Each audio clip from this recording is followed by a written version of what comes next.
إن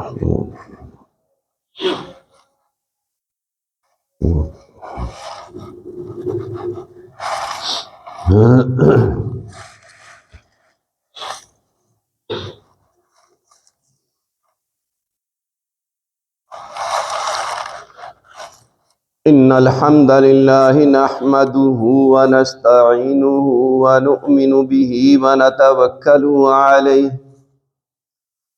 ونعوذ بالله من شرور أنفسنا ومن سيئات أعمالنا من يهده الله فلا مضل له ومن يضلل فلا هادي له وأشهد أن لا إله إلا الله وأشهد أن محمدا عبده ورسوله يا أيها الذين آمنوا اتقوا الله حق تقاته ولا تموتن إلا وأنتم مسلمون يا أيها الناس اتقوا ربكم الذي خلقكم من نفس واحدة وخلق منها زوجها وبث منهما رجالا كثيرا ونساء واتقوا الله الذي تساءلون به والأرحام إن الله كان عليكم رقيبا يا أيها الذين آمنوا اتقوا الله وقولوا قولا سديدا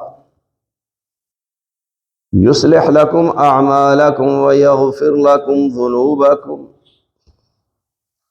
ومن يطع الله ورسوله فقد فاز فوزا عظيما أما بعد فإن أصدق الحديث كتاب الله وأحسن الهدي هدي محمد صلى الله عليه وسلم وشر الأمور محدثاتها وكل محدثة بدعة وكل بدعة ضلالة وكل ضلالة في النار فأعوذ بالله السميع العليم من الشيطان الرجيم ذلك بأن الله مولى الذين آمنوا وأن الكافرين لا مولى لهم عن زید بن ارقم رضی اللہ تعالی عنہ قال قال رسول اللہ صلی اللہ علیہ وسلم من كنت مولاه فعلی مولاه رواہ الترمذی و احمد۔ میرے بھائی اور دوستو،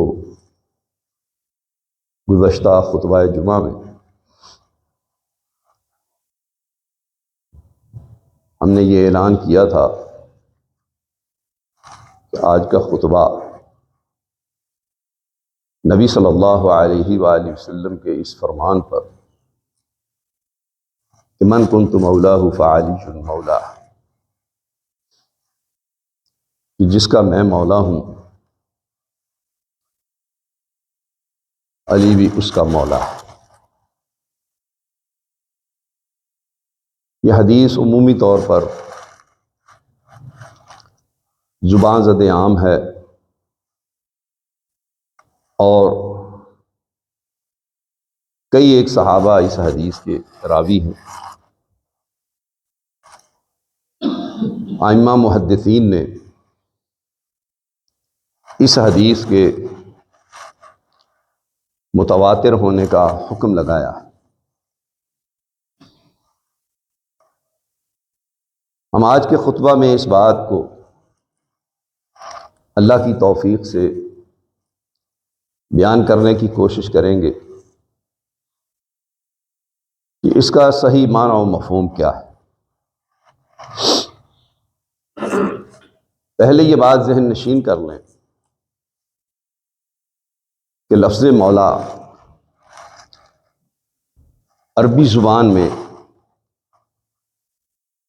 16 معنوں میں ذکر ہوا ہے، جیسا کہ امام ابن اثیر نے النہایہ فی غریب الحدیث میں اور امام نووی نے تہذیب الاسماء واللغات میں ذکر کیا ہے۔ یہ 16 معنی تو بیان کرنا مقصود نہیں ہے، لیکن جو اس کے مشہور معانی ہیں وہ قرآن مجید میں مذکور ہیں،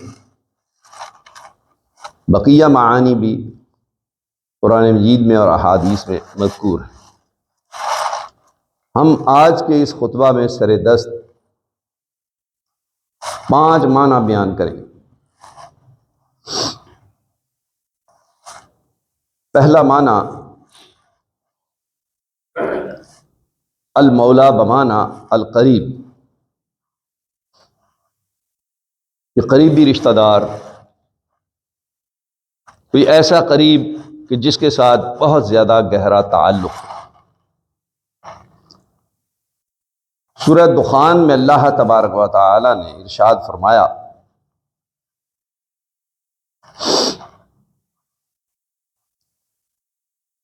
یوم لا یغنی مولا ام مولا شیئا، قیامت کے دن کوئی قریبی رشتہ دار، کوئی قریبی عزیز، کوئی انتہائی قریبی شخص کسی قریبی کے کچھ بھی کام نہیں آئے، کسی کو کوئی کسی قسم کا فائدہ نہیں پہنچا سکے۔ اسی طرح سے سورہ حامیم میں اللہ تبارک و تعالی نے اسی معنی میں اس لفظ کو بیان کرتے ہوئے فرمایا وَمَا كَانَ لَهُم مِّنْ أَوْلِيَاءَ يَنصُرُونَهُم مِّن دُونِ اللَّهِ، کوئی ان کے قریبی نہیں ہے کہ وہ اللہ تبارک و تعالیٰ کے علاوہ ان کی مدد کر سکے۔ ان قریب کے لوگوں کا انسان کو قیامت کے دن کسی قسم کا کوئی فائدہ نہیں پہنچے گا، نہ یہ مدد کر سکے گا۔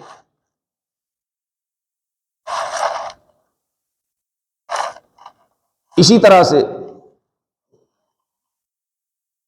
سورہ عنکبوت میں اللہ تبارک و تعالیٰ نے ارشاد فرمایا وَمَا لَكُم مِّنَ اللَّهِ مِن وَلِيٍّ، اللہ تبارک و تعالیٰ کے سوا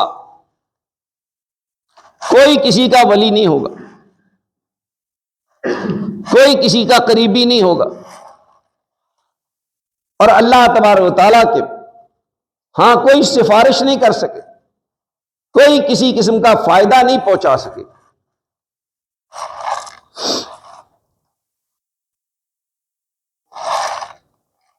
دوسرا معنی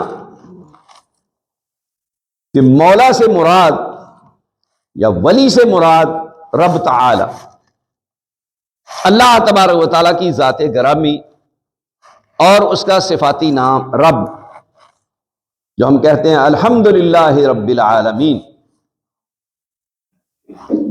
تو سورہ انعام میں نبی اکرم صلی اللہ علیہ وآلہ وسلم کو حکم دیا گیا قل اغیر اللہ اتخذ ولیا،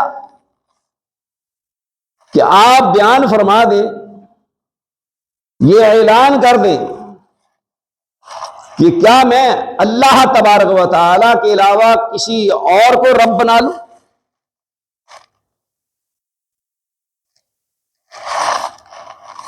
معلوم ہوا کہ اللہ تبارک و تعالی کے علاوہ کوئی خالق کائنات رب العالمین نہیں ہے، کوئی رب نہیں ہے۔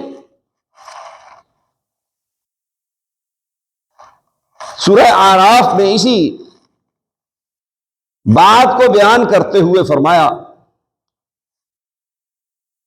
انہم اتخذوا الشیاطین اولیاء من دون اللہ، انہوں نے اللہ تبارک و تعالیٰ کے علاوہ شیاطین کو رب بنا لیا۔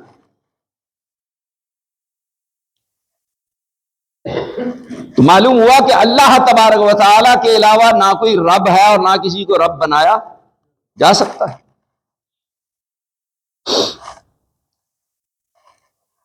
سورہ انعام اور سورہ یونس میں یہ 2 مرتبہ آیت اللہ تبارک و تعالیٰ نے ذکر کی ہے، ثم ردوا الی اللہ مولاہم الحق، کہ پھر ان کو اللہ تبارک و تعالیٰ کی طرف سے ان کے رب حقیقی کی طرف لوٹا دیا جائے، اس کی طرف پھیر دیے جائیں گے۔ حکم ہوگا کہ اللہ کی طرف جو ان کا رب ہے حقیقی اس کی طرف لوٹا دو۔ ان 3 مقامات پر لفظ ولی اور لفظ مولا بمعنی رب تعالی استعمال ہوا۔ یہ بات آپ نے ذہن میں رکھنی ہے، آگے چل کر کے اسی کی روشنی میں گفتگو ہوگی اور آپ کو بات سمجھنے میں آسانی ہوگی۔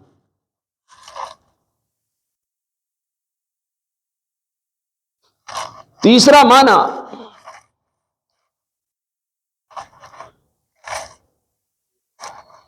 ولی بمعنی مولا، دوست، جو آیت مبارکہ آپ کے سامنے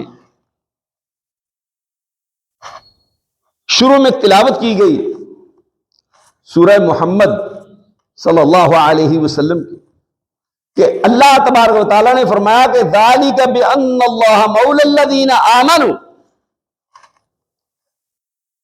یہ بات پیش نظر رہنی چاہیے، یقیناً اللہ تبارک و تعالی ایمان والوں کا دوست، وَأَنَّ الْكَافِرِينَ لَا مَوْلَ لَهُمْ، اور کافروں کا کوئی دوست نہیں، کوئی ان کا مولا نہیں ہے۔ اور یہی مضمون اللہ تبارک و تعالی نے سورہ تحریم میں بھی بیان کیا، فَإِنَّ اللَّهُ وَمَوْلَاهُ وَجِبْرِيلُ وَصَالِحُ الْمُؤْمِنِينَ وَالْمَلَائِكَةُ بَعْدَ ذَلِكَ ظَهِيرٌ، بس یقیناً اللہ تبارک و تعالی وہ اس کا مولا ہے، کس کا؟ رسول اللہ صلی اللہ علیہ وآلہ وسلم کا، وجبریل، اور جبریل، وصالح المؤمنین، اور ایمان والے نیک لوگ، نیکوکار ایمان والے لوگ، یہ نبی اکرم صلی اللہ علیہ وآلہ وسلم کے دوست ہیں، مولا ہیں۔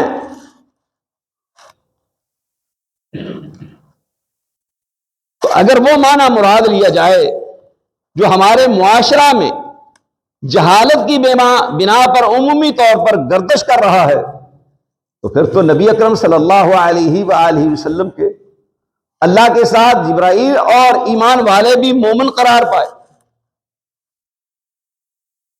تو کیا معنی مفہوم ہوگا؟ رسول صلی اللہ علیہ وآلہ وسلم کا درجہ پھر کیا متعین کریں گے؟ جو صحیح اور درست معنی ہے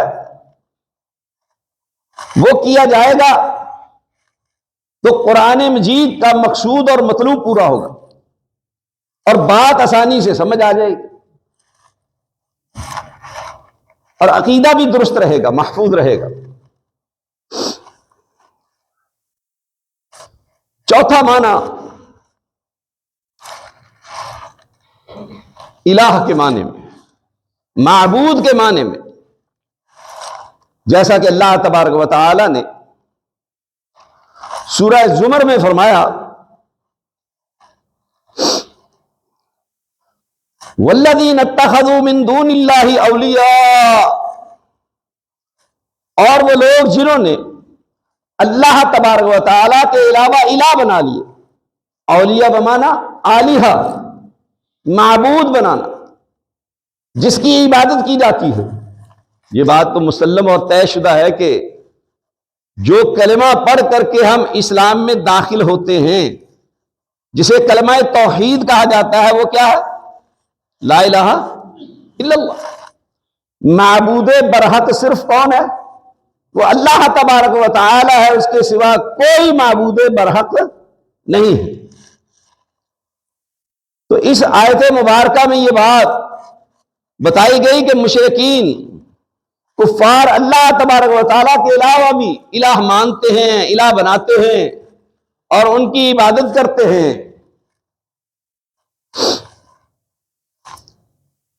سورہ عنکبوت میں فرمایا مثل الذین اتخذوا من دونہ اولیاء، ان لوگوں کی مثال جنہوں نے اللہ تبارک و تعالیٰ کے علاوہ الہ بنا لی، دیگر معبودان بنا لیے۔ پانچواں معنی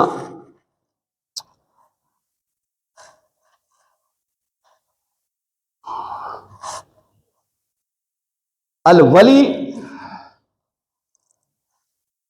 بمعنی الولایۃ فی الدین، کہ دین میں دوستی، دینی اعتبار سے دوست اور بھائی بندی۔ انما ولیکم اللہ ورسولہ والذین آمنوا، سوائے اس کے نہیں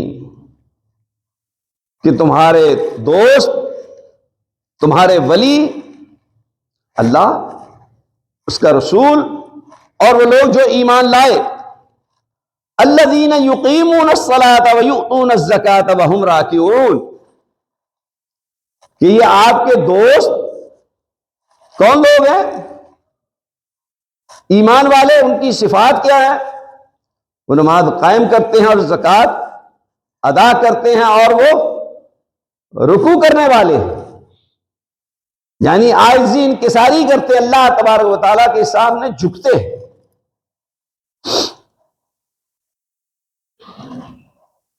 دوسرے ایک مقام پر فرمایا سورہ توبہ میں والمؤمنون والمؤمنات بعضهم اولیاء بعض، ایمان والے مرد اور ایمان والی عورتیں وہ آپس میں ایک دوسرے کے دین میں دوست ہیں۔ یہ پانچ معانی ہم نے قرآن مجید سے بیان کیے۔ اب ذرا دیکھیے کہ اس حدیث کا شان ورود کیا ہے۔ شان نزول تو آپ سنتے رہتے، وہ قرآن مجید کی آیات کا ہوا کرتا ہے۔ یہ شان ورود کہ حدیث نبی صلی اللہ علیہ وآلہ وسلم نے کس موقع پر، کس بنیاد پر، کس علت اور سبب کی بنیاد پر بیان کی، اسے کہتے ہیں شان ورود۔ کہ آپ نے یہ حدیث کس بیک گراؤنڈ اور پس منظر میں بیان کی۔ من کنت مولا فعلی المولا، بریدہ رضی اللہ تعالی عنہ کی زبانی یہ روایت مسند احمد میں موجود ہے۔ وہ بیان کرتے ہیں کہ نبی اکرم صلی اللہ علیہ وآلہ وسلم نے جب ایک لشکر روانہ کیا تو میں بھی اس لشکر میں ایک قریشی کی وجہ سے، کہ جو علی رضی اللہ تعالیٰ کے بارے میں بدگمانی رکھتا تھا،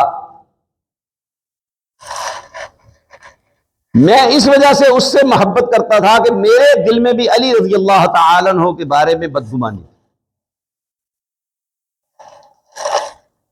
اس لشکر میں روانہ ہوا. فتح یاب ہونے کے بعد نبی اکرم صلی اللہ علیہ وآلہ وسلم کو اطلاع دی گئی کہ ہم فتح یاب ہو گئے ہیں, مال غنیمت ہمارے پاس موجود ہے, آپ کسی کو بھیج دیں اپنے نمائندے کو کہ وہ آ کر کے آپ کا حصہ خمس وصول کر لیں. کہتے ہیں کہ آپ صلی اللہ علیہ وآلہ وسلم نے علی رضی اللہ تعالی عنہ کو بھیج دیا. جب علی رضی اللہ تعالی عنہ تشریف لائے تو اس مال غنیمت میں لونڈیاں بھی تھیں, اور ایک لونڈی بہت زیادہ حسین و جمیل خوبصورت ترین تھی. علی رضی اللہ تعالی عنہ نے جو خمس وصول کرنا تھا اس میں سے اس لونڈی کو اپنے حق میں وصول کر لی, اور وصول کرنے کے بعد انہوں نے اس کے ساتھ ازدواجی تعلق قائم کیا. کہتے جب وہ صبح ہمارے پاس آئے تو ہم نے دیکھا کہ ان کے بالوں سے پانی کے قطرے گر رہے ہیں کہ غسل کر کے آئے. ہم نے ان سے پوچھا کہ کیا آپ نے لونڈی لے لی ہے, وصول کر لی ہے؟ علی رضی اللہ تعالی عنہ نے کہا کہ جی ہاں, جو رسول اللہ صلی اللہ علیہ وآلہ وسلم کا حق تھا خمس, اس میں سے یہ لونڈی میں نے اپنے لیے رکھ لی, آل علی کے لیے, کہ میرا بھی اس میں حق ہے. یہ بات ان دونوں کو بہت زیادہ ناگوار گزری, آپس میں بات چیت کی. کہتے ہیں کہ ہم نے مشورہ کیا کہ نبی صلی اللہ علیہ وآلہ وسلم کو اس بات کی اطلاع دی جائے. اس امیر لشکر نے وہ لیٹر لکھا. میں نے کہا کہ میں ہی یہ لیٹر لے کر کے, خط لے کر کے, مکتوب لے کر کے نبی صلی اللہ علیہ وآلہ وسلم کی خدمت میں حاضر ہوں گا, اور اس کی گواہی بھی دوں گا. کہتے جب یہ لیٹر لے کر کے میں غدیر خم کے مقام پر پہنچا جہاں سے نبی اکرم صلی اللہ علیہ وآلہ وسلم حجۃ الوداع کے بعد سفر کر کے پہنچے تھے, اس مقام پر ہماری ملاقات ہوئی. میں نے نبی اکرم صلی اللہ علیہ وآلہ وسلم کو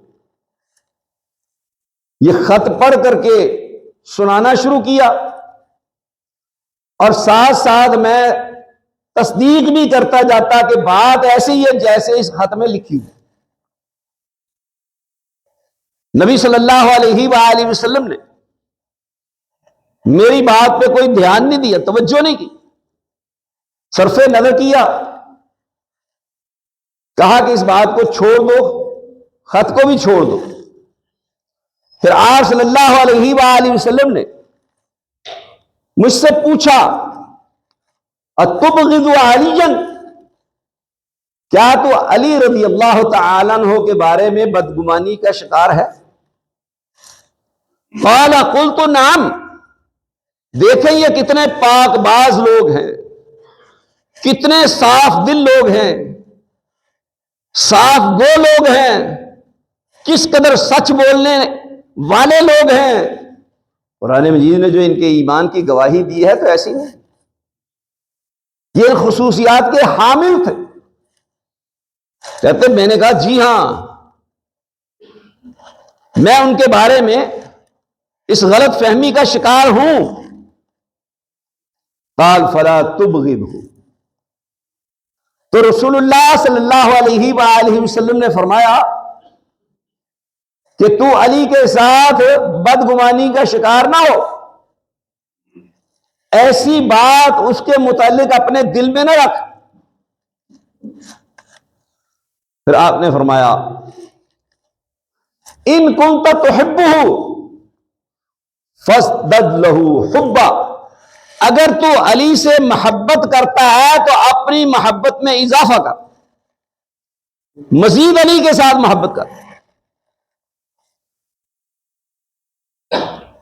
یہ کہتے ہیں والذی نفس محمد بیدہ،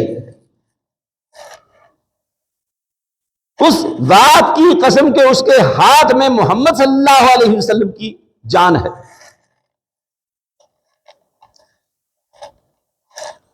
لنصیب آل علی فی الخمس افضل من وصیفہ،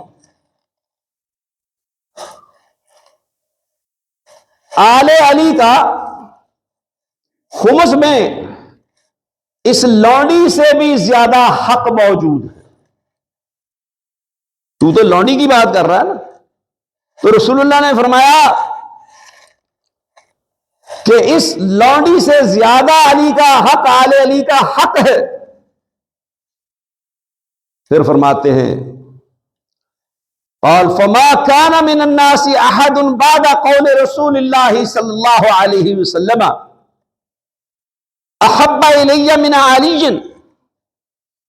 کہتے ہیں پھر اس کے بعد لوگوں میں سے کوئی بھی ایسا شخص نہیں تھا جب رسول اللہ صلی اللہ علیہ وسلم نے یہ بات کہی وہ مجھے علی سے زیادہ محبوب ہے، یعنی سب سے زیادہ میرے نزدیک محبوب ترین ہستی اور شخصیت کون ہو گئی؟ وہ علی رضی اللہ تعالی۔ اور اس روایت کو امام بخاری نے بھی صحیح بخاری میں ذکر کیا، یہ اس کی بیک گراؤنڈ اور پس منظر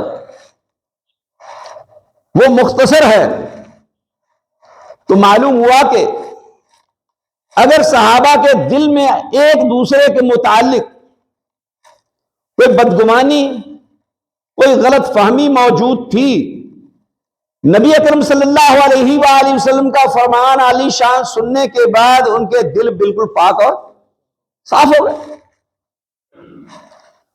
کوئی بات ان کے دل میں باقی ہی نہ رہی۔ اب ذرا سنیے اور غور کیجیے کہ علی رضی اللہ تعالیٰ عنہ نے ان لوگوں کو جلوا دیا، گڑھے کھود کر کے ان کو قتل کر کے ان کی لاشوں کو آگ لگا دی، ایک روایت، دوسرا کہ ویسے ہی ان کو زندہ جلوا دیا۔ عبداللہ بن عباس رضی اللہ تعالیٰ عنہ کو جب اس بات کا علم ہوا تو انہوں نے فرمایا کہ میں اگر علی رضی اللہ تعالیٰ عنہ کے پاس ہوتا تو ان کو یہ کام نہ کرنے دیتا، ان کو صرف قتل ہی کیا جاتا، ان کو جلایا نہ جاتا۔ وجہ کیا تھی؟ یہ ملحد بے دین زندیق لوگ تھے جن کو جلوایا گیا۔ اور ابن عباس فرماتے ہیں کہ رسول اللہ صلی اللہ علیہ وآلہ وسلم نے فرمایا من بدل دینہ فاقتلوہ، جو مرتد ہو جائے اسے قتل کر دیا جائے۔ یہ کون لوگ تھے؟ حافظ ابن حجر اسقلانی رحمہ اللہ نے اس حدیث کی شرح میں فتح الباری میں یہ بات ذکر کی ہے کہ یہ وہ لوگ تھے جو علی رضی اللہ تعالیٰ عنہ کے متعلق عقیدہ رکھتے تھے کہ علی رضی اللہ تعالیٰ عنہ الہ ہے، معبود ہے، ان کو خدا مانتے تھے، الہ مانتے تھے، ان کی عبادت کرنے، ان کی پوجا پاٹ کرنے کا عقیدہ رکھتے تھے۔ آپ سوچیے اور غور کریں کہ جو لوگ علی رضی اللہ تعالیٰ عنہ کو اللہ تبارک و تعالیٰ کے ساتھ ملائیں، اللہ جیسے اختیارات مانیں، اور عین اللہ قرار دیں. علی رضی اللہ تعالی عنہ ان کو کیا سمجھتے ہیں؟ زندیق سمجھتے ہیں. ابن عباس بھی انہیں زندیق سمجھتے ہیں. اور ان لوگوں کی سزا بھی مذکور ہوئی کہ یہ لوگ دین اسلام سے خارج ہو گئے، مرتد ہو گئے، کہ اللہ تبارک و تعالی کے سوا کوئی معبود برحق نہیں ہے. اگر کوئی شخص مخلوق میں سے کسی کو معبود برحق کہتا ہے، عبادت کا حقدار قرار دیتا ہے، اور اسے غوث مانتا ہے، غریب نواز مانتا ہے، مشکلیں حل کرنے والا مانتا ہے، روزی دینے والا مانتا ہے، اولاد دینے والا مانتا ہے، تو دین اسلام کا ان کے فتویٰ کے مطابق کیا ہوا؟ منکر ہو گیا. اتنی بڑی بات. اللہ اکبر. پھر رسول اللہ صلی اللہ علیہ وآلہ وسلم کی حدیث سنن ابن ماجہ میں موجود ہے. بعض کا خیال ہے کہ یہ روایت ضعیف ہے، اور بعض اہل علم کا خیال ہے کہ یہ روایت صحیح ہے، کہ نبی صلی اللہ علیہ وآلہ وسلم نے غدیر خم کے مقام پر یہ بات بھی کہی، فَهَذَا وَلِيُّ مَنْ أَنَا مَوْلَاهُ، کہ یہ علی رضی اللہ تعالی عنہ جس کا میں مولا ہوں اس کے ولی ہیں، اس کے مولا ہیں. پھر آپ نے دعا کی، اللہم والی من والاہ، اللہم عاد من عاداہ. اے اللہ، جو شخص اس کو اپنا دوست بنائے تو بھی اسے اپنا دوست بنا لے، جو شخص اس کو اپنا دشمن سمجھے تو بھی اس کا دشمن ہو جائے. اب مولا کا معنی کیا ہوا؟ دوست. جو ہم پیچھے عرض کر چکے ہیں کہ اللہ تبارک و تعالی نے جو قرآن مجید میں ارشاد فرمایا، ذالک بان اللہ مولا الذین آمنوا وان الکافرین لا مولا لہم، کہ اللہ تبارک و تعالی ایمان والوں کا مولا ہے، دوست ہے، اور کافروں کا اللہ دوست نہیں ہے. یہ معنی ہے مولا کا. نبی صلی اللہ علیہ وآلہ وسلم نے کہا من کنت مولاہ، جس کا میں مولا ہوں. ہم علماء کو تو کہتے ہیں مولانا، کہتے ہیں نا، کیا مطلب ہوتا ہے اس کا؟ ہمارا سردار، ہمارا دوست، یہی مراد لیتے ہیں. تو نبی صلی اللہ علیہ وآلہ وسلم نے بھی یہی معنی مفہوم مراد لیا، یہی بیان فرمایا. اس کے باوجود مولا نبی کیوں نہیں کہا جاتا؟ مولا علی تو کہا جاتا ہے نا. نبی مولا کیوں نہیں کہا جاتا؟ جبکہ آپ نے پہلے یہ بات کہی ہے کہ من کنت مولا، جس کا میں مولا. تو پہلے کون مولا ہے؟ اللہ کے رسول صلی اللہ علیہ وآلہ وسلم مولا ہے. تو معلوم ہوا کہ مولا کا جو معنی ہمارے مفہوم، ہمارے معاشرہ میں ہمارے ہاں لیا جاتا ہے اور غلط مفہوم بیان کیا جاتا ہے، یا مشکل کشا کے معنی میں، یا خلیفہ کے معنی میں، خلیفہ بلا فصل کے معنی میں، یہ معنی مفہوم مراد ہی نہیں ہے. اس لیے کہ علی رضی اللہ تعالی عنہ نے بذات خود اس کا معنی یہ مراد نہیں لیا.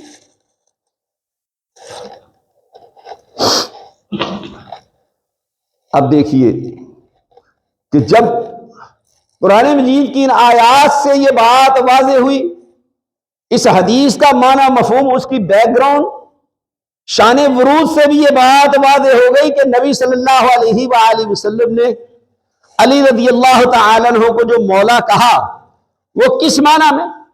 یہ علی رضی اللہ تعالی نے اپنے دور خلافت میں لوگوں سے پوچھا کہ بتاؤ کیا تم لوگوں نے یہ حدیث سنی ہے، من کنت مولاہ فعلی مولا؟ تو 13 صحابہ کرام نے گواہی دی کہ ہم نے رسول اللہ صلی اللہ علیہ وآلہ وسلم کی زبان مبارک سے یہ حدیث سنی ہوئی ہے. تو آپ دیکھیں کہ نبی صلی اللہ علیہ وآلہ وسلم کی یہ حدیث ان کے علاوہ ایک روایت میں کہ 16 صحابہ نے گواہی دی، ایک روایت میں ہے کہ 10 بدری صحابہ نے بھی یہ گواہی دی کہ علی رضی اللہ تعالی عنہ کے متعلق غدیر خم کے مقام پر رسول اللہ صلی اللہ علیہ وآلہ وسلم نے یہ بات بیان کی تھی۔ یہ تمام صحابہ کرام رضوان اللہ علیہم اجمعین اور علی رضی اللہ تعالی عنہ بذات خود یہ مراد لیتے ہیں کہ اس سے مراد خلیفہ بلا فصل۔ کبھی پوری زندگی میں کسی بھی موقع پر جب علی رضی اللہ تعالی عنہ نے خلیفۃ رسول اللہ ابو بکر صدیق رضی اللہ تعالی عنہ کی بیعت کی، اس موقع پر بھی یہ بات نہیں کہی کہ بھئی یہ تو ہمارا حق تھا، خلافت ہمیں ملنی چاہیے تھی، میرے متعلق یہ سارے لوگ مانتے ہیں، جانتے ہیں، گواہی دیتے ہیں، جن میں عمر رضی اللہ تعالی عنہ بھی شامل ہیں، ابو بکر صدیق بھی شامل ہیں، دیگر لوگ بھی عشرہ مبشرہ سب یہ بات جانتے ہیں کہ رسول اللہ صلی اللہ علیہ وآلہ وسلم نے علی رضی اللہ تعالی عنہ کے متعلق یہ بات کہی تھی کہ من کنت مولاہ فعلی المولا۔ کسی نے یہ مفہوم مراد نہیں لیا، بذات خود علی رضی اللہ تعالی نے اور ان کی اولاد نے یہ معنی مفہوم مراد نہیں لیا۔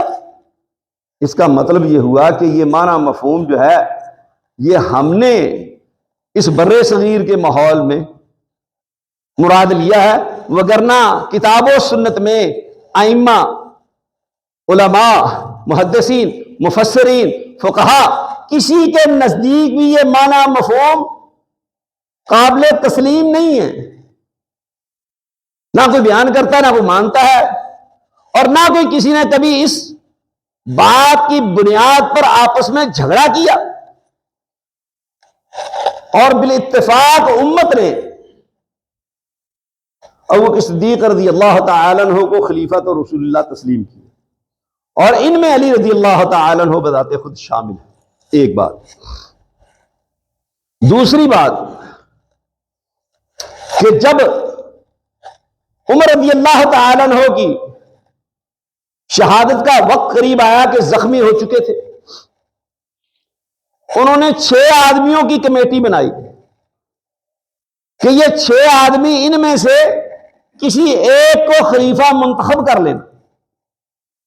4 لوگ دستبردار ہو گئے، 2 لوگ باقی رہ گئے، عثمان غنی اور علی مرتضی رضی اللہ تعالی عنہما۔ درمیان میں ان دونوں کے درمیان فیصلہ کرنے والے عبد الرحمن بن عوف رضی اللہ تعالی عنہ، ان کو بھی اس پارٹی کا رکن قرار دیا گیا تھا۔ 6 لوگوں میں یہ بھی شامل تھے، یہ بھی دستبردار ہو چکے تھے۔ تو عبد الرحمن بن عوف رضی اللہ تعالی عنہ کے متعلق آپ کتب احادیث، کتب تواریخ اٹھا کر کے دیکھیں کہ انہوں نے گھر گھر جا جا کر کے ہر ایک صحابی سے اور ہر ایک صحابیہ سے یہ معلوم کیا، پوچھا، ان کی رائے لی کہ تم کسے خلیفہ بنانا پسند کرتے ہو۔ اکثریت نے عثمان غنی رضی اللہ تعالی عنہ کے حق میں فیصلہ دیا۔ صحیح بخاری میں روایت موجود ہے، جب اجتماع ہوا مسجد نبوی میں اور فیصلہ ہونا تھا تو عثمان غنی رضی اللہ تعالی عنہ سے عبد الرحمن بن عوف نے کہا کہ آپ بتائیں کہ اگر میں علی رضی اللہ تعالی عنہ کو خلیفہ منتخب کر دوں، ان کا نام اناؤنس کر دوں، آپ مان لیں گے؟ انہوں نے کہا مان لوں۔ پھر علی رضی اللہ تعالی عنہ سے پوچھا کہ اگر میں عثمان غنی رضی اللہ تعالی عنہ کا نام اناؤنس کر دوں تو آپ ان کو خلیفہ مان لو گے؟ علی رضی اللہ تعالی عنہ نے بھی اس بات سے اتفاق کیا کہ جی میں انہیں خلیفہ مان لوں۔ پھر اجتماع میں آ کر کے لوگوں میں خطبہ دے کر کے انہوں نے بتایا کہ میں نے گھر گھر جا کر کے لوگوں سے مشورہ کیا، ہر ایک سے رائے لی، اس سے پوچھا کہ یہ بتاؤ کہ کسے خلیفہ ہونا چاہیے۔ تو سب لوگوں نے یہ بات کہی کہ عثمان غنی رضی اللہ تعالیٰ عنہ کو خلیفہ مقرر کیا جائے، لہذا میں اعلان کرتا ہوں کہ عثمان غنی رضی اللہ تعالیٰ عنہ آج کے بعد بالاتفاق خلیفہ نامزد کیے جاتے ہیں، منتخب کیے جاتے ہیں۔ علی رضی اللہ تعالیٰ عنہ نے کوئی اعتراض نہیں کی، مان لی۔ تینوں خلفاء کو انہوں نے اپنا خلیفہ تسلیم کیا، ان کی بیعت کی اور ان کی خلافت و امارت میں جہاد میں مصروف رہے اور ان کے مجلس شورا کے رکن بھی رہے، اہم ترین معاملات میں مشورے بھی دیتے رہے، قضات کے فیصلے بھی ان سے کروائے گئے اور وہ کرتے رہے۔ کبھی کسی نے یہ بات نہیں کہی کہ من کنت مولاہ فعلی مولا، اس کا معنی یہ ہے کہ علی رضی اللہ تعالیٰ عنہ خلیفہ بلا فصل۔ تو یہ بات روز روشن کی طرح واضح ہوئی کہ اس حدیث کا معنی یہ ہے کہ جو شخص مجھے اپنا دوست کہتا ہے، جس کا میں دوست ہوں، جس کا میں مولا ہوں، اس کا علی بھی دوست ہے اور علی اس کا مولا بھی ہے۔ تو مولا بمانا کیا ہوا؟ دوست۔ تو یہ پروپیگنڈا ہے جو کیا جاتا ہے اور غلط بیانی ہے لوگوں میں جو مشہور ہو چکی ہے۔ تو ہم دعا گو ہیں کہ اللہ تبارک و تعالی ہمیں صحیح دین کو سمجھنے کی، سمجھ کر کے اس کے مطابق عمل کرنے کی توفیق عطا فرمائے۔ ویسے اگر آپ جائزہ لیں کہ جو لوگ علی رضی اللہ تعالیٰ عنہ کے ساتھ بے پناہ محبت کا اظہار کرتے ہیں، ان کی عملی زندگی کیسی ہے؟ اکثریت کو آپ دیکھیں گے جتنے بھنگ پینے والے ہیں، نشہ کرنے والے ہیں، وہ علی رضی اللہ تعالیٰ عنہ کی محبت کے دعوے دار ہیں، نماز روزے کے قریب بھی نہیں جاتے۔ آپ بتائیں کہ اگر علی رضی اللہ تعالیٰ عنہ آج موجود ہوں تو ان کو سزا دیں یا نہ دیں؟ کیا وہ ان لوگوں کو لائک کریں، ان کو پسند کریں؟ انہوں نے تو خارجیوں کو قتل کر دیا، ان کے ساتھ جنگ کی، ان کو ان کے انجام تک پہنچا دیا۔ لہذا میرے بھائی اور دوستو، یہ علی رضی اللہ تعالیٰ عنہ کا مرتبہ مقام جو رسول اللہ صلی اللہ علیہ وآلہ وسلم نے بیان کیا، جن صحابہ کے دل میں کوئی تھوڑی بہت بدگمانی تھی، وہ بھی نبی صلی اللہ علیہ وسلم کا یہ فرمان سننے کے بعد دور ہو گئی، اور اس کے بعد علی رضی اللہ تعالیٰ عنہ ان کو سب لوگوں سے زیادہ عزیز اور محبوب ہو گئے۔ اللہ اکبر۔ آخر میں آپ کو جو ہمارے ہاں غلو ہے اس کے متعلق مولانا الطاف حسین حالی نے چند ایک اشعار کہے، وہ میں سنانا چاہوں گا، جو اس موقع کی مناسبت کے ساتھ گہرا تعلق رکھتے۔ فرماتے ہیں کہ کرے غیر گر بت کی پوجا تو کافر، جو ٹھہرائے بیٹا خدا کا تو کافر، جھکے آگ پر بہرے سجدہ تو کافر، ستاروں میں مانے کرشمہ تو کافر، مگر مومنوں پر کشادہ ہیں راہیں، پرستش کریں شوق سے جس کی چاہیں، نبی کو جو چاہیں خدا کر دکھائیں، اماموں کا رتبہ نبی سے بڑھائیں، شہیدوں سے جا جا کے مانگیں دعائیں، مزاروں پر دن رات منتیں چڑھائیں، نہ توحید میں کچھ خلل اس سے آئے، نہ اسلام بگڑے نہ ایمان جائے۔ وآخر دعوانا ان الحمدللہ۔